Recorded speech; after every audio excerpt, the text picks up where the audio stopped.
Have you ever given your time, your energy, your heart, only to realize it was placed in the wrong hands? Have you ever helped someone and slowly felt your peace disappearing? There once lived a gardener in a quiet village. He was known for his generosity. If a neighbor needed fruit, he offered it.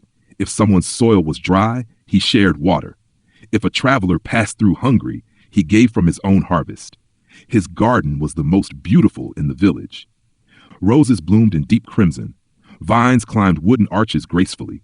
Fruit trees bent under the weight of sweetness. People admired him. "You are blessed," they would say. He would smile and reply, "I simply give what I can." One summer afternoon, a stranger arrived. His clothes were worn. His voice was smooth. His smile slightly too polished. "I've heard you are the kindest man in this village," the stranger said. "May I rest in your garden for a few days?" The gardener did not hesitate. "Of course," he said. "All are welcome here." At first, the stranger seemed grateful. He complimented the flowers. He praised the fruit. He spoke softly about hard times and betrayal he had suffered elsewhere. The gardener felt sympathy bloom inside him. "Stay as long as you need," he offered generously. Days passed. Then small things began to change. The stranger stopped asking before picking fruit. He began trimming branches without permission. He criticized the way the gardener arranged the plants. "You are too soft," the stranger would say. "You could grow more if you removed the weaker trees." The gardener felt uneasy, but ignored it. Kind people often confuse discomfort with selfishness. Soon, the stranger invited other visitors into the garden without asking. They plucked flowers. They stepped on delicate roots. They laughed loudly where silence once lived.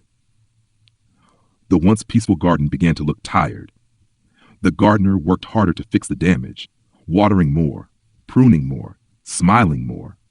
One evening, he noticed something painful.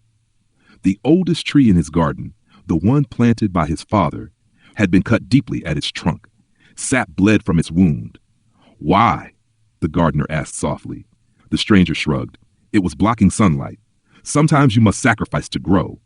In that moment, something shifted inside the gardener. He looked around. The roses were fewer. The soil was disturbed. The air felt heavier. He realized something he had never questioned before. Not everyone who enters your garden comes to admire it. Some come to consume. Some come to control. Some come to test how much they can take. Measure truth. The gardener approached the stranger calmly. "This garden was built with care," he said, "and I allowed you inside without boundaries." The stranger smiled faintly. "You offered." "Yes," the gardener replied, "but I did not offer ownership." The next morning, the stranger found the gate closed, not locked in anger, closed in wisdom. The gardener did not stop being kind. He simply began choosing who received access to his soil. He learned something powerful. Kindness is water, but water must be directed wisely. If you pour it everywhere without thought, even weeds will grow strong. A good heart is a gift, but a wise heart is protection. You are not cruel for setting boundaries. You are not selfish for protecting your peace. You are responsible for your garden. Choose who you help, because not everyone values what you give, and your kindness deserves respect.